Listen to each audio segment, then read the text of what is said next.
आता मुंबईसह महाराष्ट्रातल्या अनेक महत्त्वाच्या बातम्यांचा घेऊयात वेगवान आढावा। पालकमंत्र्यांची यादी काल रात्री उशिरा जाहीर करण्यात आली। आदित्य ठाकरे यांना मुंबई उपनगर जिल्ह्याचं पालकमंत्रीपद देण्यात आलं आहे, तर असलम शेख यांच्याकडे मुंबई शहर पालकमंत्री पदाची जबाबदारी देण्यात आली। एकनाथ शिंदे यांच्याकडे ठाणे आणि गडचिरोली अशा 2 जिल्ह्यांची जबाबदारी सोपवण्यात आली। पुण्याला पुन्हा एकदा अजित पवारच पालकमंत्री म्हणून लाभले आहेत। आघाडी सरकारच्या काळात सुद्धा अजित पवार हेच पुण्याचे पालकमंत्री होते। गेल्या सरकारमध्ये सुद्धा ही जबाबदारी आधी गिरीश बापट आणि मग चंद्रकांत पाटील यांच्याकडे होती। राज्याचे अन्न आणि नागरी पुरवठा मंत्री छगन भुजबळ यांच्याकडे नाशिक जिल्ह्याच्या पालकमंत्री पदाची जबाबदारी देण्यात आली, तर दुसरीकडे कोल्हापूरची जबाबदारी बाळासाहेब थोरात यांच्याकडे सोपवण्यात आली आहे। विलासराव देशमुख यांचे चिरंजीव अमित देशमुख यांना लातूरच्या पालकमंत्रीपदाची जबाबदारी देण्यात आली आहे। सध्या नाराज असलेल्या विजय वडेट्टीवार यांना आता चंद्रपूरचे पालकमंत्री करण्यात आले। ॲडव्होकेट यशोमती ठाकूर यांच्याकडे अमरावती जिल्ह्याची जबाबदारी सोपवण्यात आली आहे। बुधवारी संध्याकाळी राष्ट्रवादीच्या नवनियुक्त मंत्र्यांची शरद पवार यांनी बैठक घेतली आणि त्यांना खास धडेही दिले। आठवड्यातून किमान 3 दिवस मंत्रालयात बसलंच पाहिजे, जनतेची कामं वेगानं झाली पाहिजेत आणि 3 पक्षांचं सरकार असल्यानं समन्वयानं कामं झाली पाहिजेत, असं शरद पवार यांनी या मंत्र्यांना सांगितल्याचं कळतं। नागपूर जिल्हा परिषदेच्या निकालाचा कौल भाजपच्या विरोधात गेलाय। केंद्रीय मंत्री नितीन गडकरी यांच्या मूळ गावी सुद्धा भाजपला पराभवाला सामोरं जावं लागलंय। इथे काँग्रेस उमेदवारानं विजय मिळवला। नागपुरातल्या भाजपच्या पिछेहाटीला बावनकुळे फॅक्टरला जबाबदार धरलं जात असल्याची चर्चा आहे। नागपूर जिल्हा परिषदेत राज्याचे गृहमंत्री अनिल देशमुख यांचे चिरंजीव सलील देशमुख हे विजयी झालेत। मेटपांजरा सर्कलमधून ते विजयी झाले आहेत। जिल्हा परिषद सदस्य म्हणून सलील देशमुख पहिल्यांदाच निवडणुकीच्या रिंगणात उतरले होते, तर हे निकाल म्हणजे फडणवीस यांचा पराभव असल्याचं अनिल देशमुख यांनी म्हटलं। धुळे जिल्हा परिषदेत भाजपनं काँग्रेसची सत्ता खालती खेचली आणि घवघवीत यश मिळवलंय। भाजपनं 39 जागा जिंकल्या। दरम्यान जेसीबीच्या सहाय्यानं गुलाल उधळत भाजपच्या कार्यकर्त्यांनी मोठा जल्लोष केला। धुळ्यामध्ये भाजपच्या विजयानंतर जेसीबीच्या सहाय्यानं गुलाल उधळत भाजपच्या कार्यकर्त्यांनी मोठा जल्लोष केला। जनतेनं भाजपवर दाखवलेला विश्वास हा सार्थक ठरवण्यात येईल आणि जिल्हा परिषदेमध्ये तसंच पंचायत समितीमध्ये उत्कृष्ट काम करून दाखवू, अशी प्रतिक्रिया भाजपचे नेते आमदार अमरीश पटेल यांनी व्यक्त केली। बुलढाणा जिल्हा परिषदेच्या अध्यक्ष आणि उपाध्यक्षपदाच्या निवडणुकीमध्ये महाविकास आघाडीला यश मिळालं। काँग्रेसच्या मनीषा पवार या अध्यक्षपदी विराजमान झाल्या असून उपाध्यक्षपदी शिवसेनेच्या कमल बुधवत यांची बिनविरोध निवड झाली। प्रतिस्पर्धी भाजपकडून अध्यक्ष उपाध्यक्षपदासाठी दाखल करण्यात आलेले दोन्ही अर्ज मागे घेण्यात आले, त्यामुळे ही निवड बिनविरोध झाली। पालघर जिल्हा परिषदेच्या निवडणुकीत भाजपला धक्का बसलाय। गंजाड गटातून शिवसेनेचे माजी आमदार अमित घोडा यांच्या पत्नी अमिता घोडा 3,327 मतांनी विजयी झाले। भाजपच्या संध्या देशत यांचा पराभव झाला। सर्वाधिक 13 जागा राष्ट्रवादी काँग्रेसला तर 11 जागा शिवसेनेला मिळाले। बहुजन विकास आघाडीला अवघ्या 3 जागांवर समाधान मानावं लागलं, तर भाजपला केवळ 1 जागा। तणावाच्या वातावरणात यवतमाळ पंचायत समिती सभापती आणि उपसभापती पदाची निवडणूक पार पडली। यवतमाळ पंचायत समितीमध्ये महाविकास आघाडीचा झेंडा फडकला आहे। शिवसेनेच्या कांता संजय कांबळे सभापतीपदी विजयी झाले, तर उपसभापतीपदी काँग्रेसच्या उज्ज्वला राजेंद्र गावंडे यांची निवड झाली आहे। यवतमाळ पंचायत समितीच्या सभापती निवडीवरून महाविकास आघाडी आणि भाजपच्या कार्यकर्त्यांमध्ये चांगलाच गदारोळ झालेला पाहायला मिळाला। पंचायत समिती कार्यालयामध्ये पदाधिकाऱ्यांमध्ये धक्काबुक्की झाली। यावेळेला पंचायत समिती सदस्य नंदा लडके यांची प्रकृती बिघडल्यानं त्यांना तातडीनं रुग्णालयात दाखल करण्यात आलं। औरंगाबादमध्ये भारत बंदमध्ये खाटी रुग्णालयातील परिचारिका मोठ्या प्रमाणात सहभागी झाल्या होत्या। या बंदमुळे रुग्णसेवेवर मात्र काही परिणाम झाला नाही। शासकीय आणि निमशासकीय कर्मचाऱ्यांनी केंद्रीय कर्मचारी महासंघाच्या आदेशानुसार संरक्षण क्षेत्रात अग्रेसर असणाऱ्या EIDEF आणि INDWF या कंपन्यांशी संलग्न असणाऱ्या कामगारांनी देशव्यापी संपात भाग घेतला होता। सरकारच्या धोरणांचा निषेध करण्यासाठी कामगार या संपात सहभागी झाल्याचं पाहायला मिळालं। राज्य सरकारी कर्मचारी मध्यवर्ती संघटनेच्या वाशिम जिल्हा शाखेच्या वतीनं लाक्षणिक संप पुकारण्यात आला।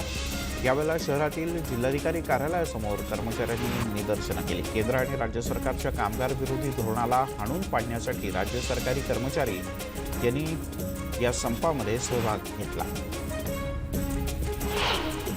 केंद्र सरकारची धोरणं ही कामगार आणि शेतकरी विरोधी असल्याचा आरोप करत किसान सभेच्या वतीनं चांदवडला नाशिक औरंगाबाद मार्गावर रास्ता रोको आंदोलन करण्यात आलं। यावेळेला संतप्त आंदोलनकर्त्यांनी जोरदार घोषणाबाजी केली।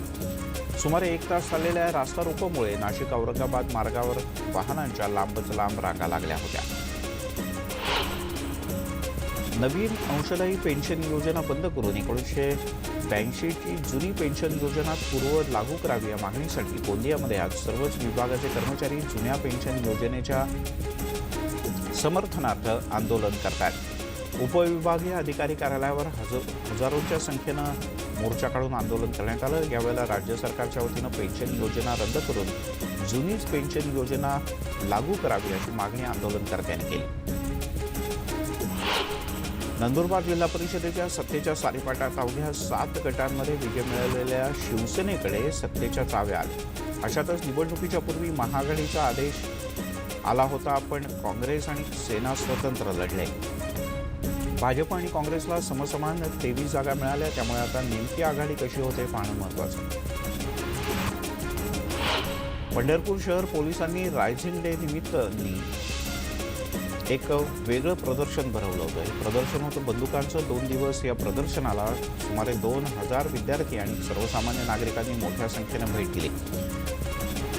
बंदुका आणि रायफल हातात घेऊन त्याची माहिती यावेळेला करून देण्यात आली। उपविभागीय पोलीस अधिकारी डॉक्टर सागर कवडे आणि शहर पोलीस निरीक्षक दयानंद गावडे यांच्या संकल्पनेतून हे प्रदर्शन भरवण्यात आलं होतं। बीडमध्ये बस आणि दुचाकीची जोरदार धडक झाली। या 2 जणांचा मृत्यू झाल्याची घटना घडली। काल संध्याकाळी 7:30च्या सुमारास बीड शहराजवळच्या चराटा फाटा इथं हा अपघात झाला। हा अपघात भीषण होता। पेट्रोल पंपावरून पेट्रोल भरून निघत असताना समोरून येणाऱ्या बीड जामखेड बसनं या दुचाकीला जोरदार धडक दिली। यामध्ये दुचाकीवरील दोघांचाही जागीच मृत्यू झाला। 31 डिसेंबर 2019 रोजी ट्रक ड्रायव्हरचा खून करून त्याच्या ताब्यातला ट्रक आणि 74 लाख रुपये किमतीच्या दुधाची पावडर घेऊन पसार झालेल्या 6 आरोपींना अहमदनगर जिल्हा गुन्हे अन्वेषण शाखेनं पुण्यातून जेरबंद केलंय। तर चोरीची पावडर विकत घेणाऱ्या अज्ञात आरोपींच्या विरोधात सुद्धा गुन्हा दाखल करण्यात आला आहे। महाराष्ट्रामध्ये गेले 8 महिने पावसाळा असल्याची स्थिती आहे। जानेवारी महिन्यात सुद्धा शेतकरी पावसामुळे त्रस्त आहेत। पाऊस काही पाठच सोडायला तयार नाही। चंद्रपूर जिल्ह्यात सुद्धा 3 आणि 4 असे 2 दिवस पाऊस पडला। त्यामुळे पिकांना आता मोठं नुकसान होण्याची शक्यता आहे। पुन्हा बदलत्या वातावरणाचा चंद्रपूर जिल्ह्याला मोठा फटका बसतोय। जिल्ह्यातील चिमूर, वरोरा, भद्रावती आणि चंद्रपूर या तालुक्यात अवकाळी पावसानं शेतकऱ्यांचं नुकसान केलंय। गोंदिया जिल्ह्याच्या आमगाव तालुक्यातील अंजोरा इथे 19 वर्षीय गर्भवती महिलेनं गळफास घेऊन आत्महत्या केली। आमगाव पोलीस स्टेशन अंतर्गत येणाऱ्या अंजोरा इथे सुजाता लाडे असं या विवाहित महिलेचं नाव असून तिनं राहत्या घरीच गळफास घेत आपलं जीवन संपवलं। आत्महत्येचं नेमकं कारण समजू शकलेलं नाही। महाराष्ट्रातील लाखो भाविकांचं श्रद्धास्थान असलेल्या साताऱ्यातील खंडोबा आणि महाशयांचा विवाह मोठ्या थाटात पार पडला। हा विवाह सोहळा पाहण्यासाठी जवळपास 7 लाखपेक्षा जास्त भाविक पाल या गावात दाखल झाले होते। स्वामी विवेकानंदांच्या कल्पनेतील बलशाली भारत घडावा यासाठी शिर्डीमध्ये राज्यस्तरीय धनुर्विद्या स्पर्धेचं आयोजन करण्यात आलं। महाराष्ट्र धनुर्विद्या असोसिएशनच्या वतीनं अहमदनगरमध्ये या राज्यस्तरीय स्पर्धा पार पडल्या, ज्यामध्ये राज्यातून 800 स्पर्धकांनी भाग घेतला। विविध शासकीय आणि निमशासकीय सेवा संघटनांनी पुकारलेल्या भारत बंदला अहमदनगर शहर आणि जिल्ह्यामध्ये संमिश्र प्रतिसाद मिळाला। बंदमध्ये जिल्ह्यातील सरकारी, निमसरकारी, नोकर, साखर कारखान्यातल्या संबंधित संघटना अशा विविध संघटनांचा मोर्चा निघाला होता। औरंगाबादमध्ये सर्व कामगार संघटनांनी एकत्र मोर्चा काढला। भारत बंद निमित्तानं हा मोर्चा काढण्यात आला। हा मोर्चा जवळपास 70 कामगार संघटनांनी मिळून काढला। अंगणवाडी संघटना, शिक्षक संघटना यात सहभागी झाल्या होत्या। हा मोर्चा क्रांती चौक ते विभागीय आयुक्त कार्यालयापर्यंत काढण्यात आला। औरंगाबादमध्ये कामगारांच्या विविध मागण्यांसाठी कामगार कर्मचारी संघटना संयुक्त कृती समितीच्या वतीनं विभागीय आयुक्त कार्यालयावर मोर्चा काढण्यात आला. या मोर्चामध्ये हजारो कामगार सहभागी झाले होते. शहरातल्या क्रांती चौकातून सुरू झालेला हा मोर्चा कामगारांचा तो थेट विभागीय आयुक्ताजवळ नेण्यात आला आणि तिथे याचं जाहीर सभेत रूपांतर झालं.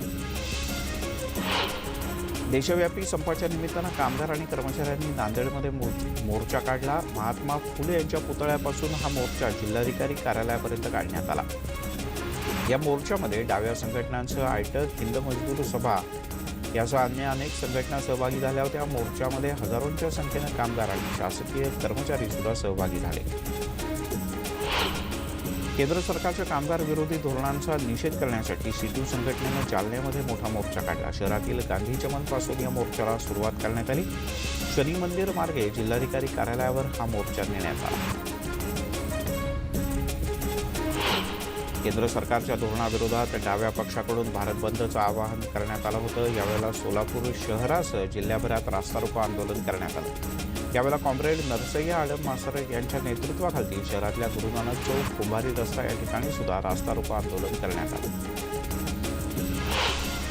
सांगलीमध्ये केंद्र सरकारनं जनता विरोधी भूमिका घेतल्यानं देशामध्ये हाहाकार माजला. सर्व शासकीय क्षेत्राचं खाजगीकरण करण्याचा सरकारचा डाव आहे आणि त्याच्या निषेधार्थ कामगार कर्मचारी संयुक्त कृती समितीनं आंदोलनाची हाक दिली होती. या आंदोलनात मोठ्या प्रमाणात सरकारी कर्मचारी सहभागी झाले. देशामध्ये पुकारण्यात आलेल्या भारत बंद आंदोलनाला परभणी जिल्ह्यात चांगला प्रतिसाद मिळाला.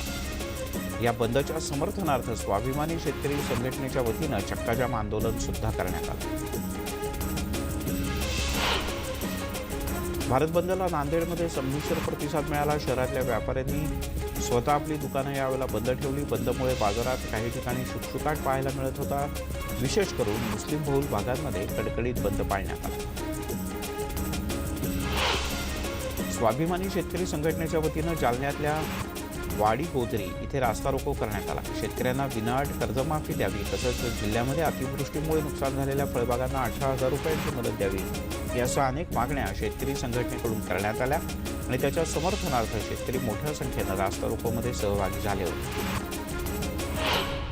या आंदोलनाच्या दरम्यान माणुसकीचं दर्शन घडलं. बीडहून औरंगाबादला एक रुग्णवाहिका आली असता या आंदोलनकर्त्यांकडून माणुसकीचं दर्शन घडलं. आंदोलनकर्त्यांनी रुग्णवाहिकेला तातडीनं मोकळी वाट करून दिली. या कामाचं सर्वत्र कौतुक झालं.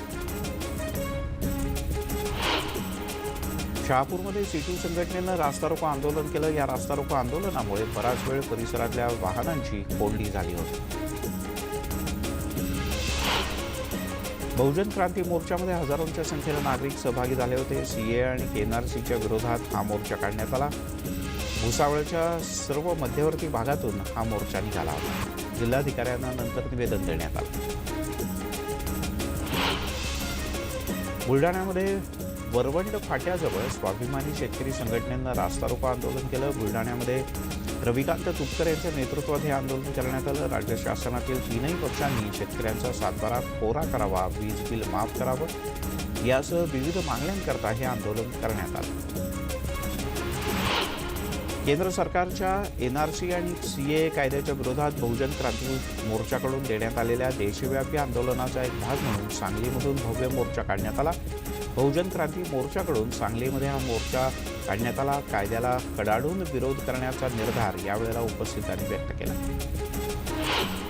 दिल्लीच्या जेएनयू विश्वविद्यालयामध्ये एबीव्हीपीच्या 26 कार्यकर्त्यांना मारहाण करण्यात आली. याचा निषेध नोंदवत भंडाऱ्यामध्ये अभाविपच्या कार्यकर्त्यांनी जोरदार निषेध केला.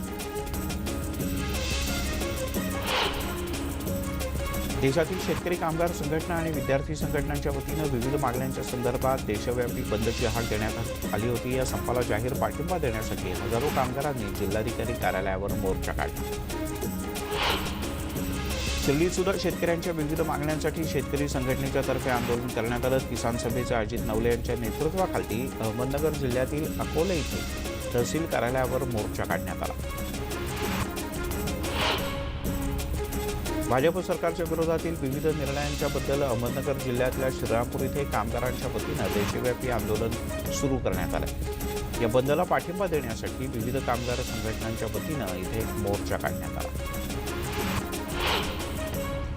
मनमाडमध्ये किसान सभेच्या वतीनं रास्ता रोको करण्यात आला. मनमाड चांदवड मार्गावर केंद्र शासनाच्या शेतकरी आणि कामगार धोरणांचा निषेध करण्यासाठी हा रास्ता रोको केला. या आंदोलनामुळे या महामार्गावरची वाहतूक ठप्प झाली होती. शिर्डीमध्ये प्रादेशिक व्यापक आर्थिक भागीदारी करार रद्द करण्याच्या मागणीसाठी शेतकऱ्यांना संपूर्ण कर्जमाफी द्यावी यासह विविध मागण्यांसाठी थेट रस्त्यावर उतरून आंदोलन करण्यात आलं. स्वाभिमानी शेतकरी संघटनेच्या वतीनं जिल्हाध्यक्ष रवी मोरे यांच्या नेतृत्वाखाली इथे आंदोलन झालं. जालन्यामध्ये विविध मागण्यांसाठी सरकारी कर्मचारी संघटनेच्या तर्फे जिल्हाधिकाऱ्यांना निवेदन देण्यात आलं. जुनी पेन्शन योजना सर्व कर्मचाऱ्यांना लागू करावी, अंशदायी पेन्शन योजना रद्द करावी, केंद्र सरकारच्या प्रमाणेच वाहतूक भत्ता, शैक्षणिक भत्ता या सगळ्यामध्ये ज्या त्रुटी आहेत त्या कमी कराव्यात अशी मागणी सुद्धा करण्यात आली. चंद्रपूरमध्ये केंद्रातील मोदी सरकारच्या श्रमिक आणि कामगार विरोधी धोरणांच्या निषेधार्थ बंद पाळण्यात आला. या आंदोलनामध्ये चंद्रपूरच्या कामगार संघटना सुद्धा सहभागी झाल्या होत्या. या सगळ्यांनी मिळून दुपारी मोठा मोर्चा काढला. अनेक कामगार संघटनांनी भारत बंदची हाक दिली असली तरी याचा कोणताही परिणाम नवी मुंबईच्या एपीएमसी मार्केटवर झाल्याचं दिसलं. ट्रान्सपोर्टर या बंदमध्ये सहभागी नव्हते आणि त्याचा परिणाम म्हणून माथाडी संघटनांनी बंदला पाठिंबा दिला नाही आणि एपीएमसीमधली सर्व पाचही मार्केट्स आणि तिथले व्यवहार सुरळीत सुरू राहिले. बुलेटिनमध्ये घेऊयात एक छोटासा ब्रेकनंतर गावाकडच्या आणखीन काही बातम्या. आपण पाहताय गावाकडच्या बातम्या. भुसावळमध्ये दीपनगर इथे कंत्राटी कामगारांनी विविध मागण्यांसाठी चक्क 4 तास अर्धनग्न आंदोलन केलं. दरम्यान प्रशासन जोपर्यंत लेखी निर्णय देत नाही तोपर्यंत आंदोलन सुरूच ठेवण्याचा निर्धार कामगार संघटनांच्या वतीनं व्यक्त करण्यात आला. पुण्यामध्ये फर्ग्युसन कॉलेजनं परवानगी नाकारून सुद्धा विद्यार्थ्यांनी अखेर मोर्चा काढला. कॉलेजच्या शेजारची IDMR कॅन्टीन ते फर्ग्युसन कॉलेज गेट असा हा मोबाईल फ्लॅश लाईट मोर्चा काढण्यात आला. भारतीय जनता पक्षातर्फे नागरिकत्व सुधारणा विधेयकाला पाठिंबा देण्यासाठी आणि JNUमध्ये हिंसाचाराचा निषेध करण्यासाठी आंदोलन करण्यात आलं. यावेळेला पक्षाचे नेते सुधीर मुनगंटीवार, गोपाळ शेट्टी, शायना NC यांच्यासह अभिनेत्री जुही चावला, दिलीप ताहीर यांच्यासह अनेक कलाकार मंडळ यावरून उपस्थित होते.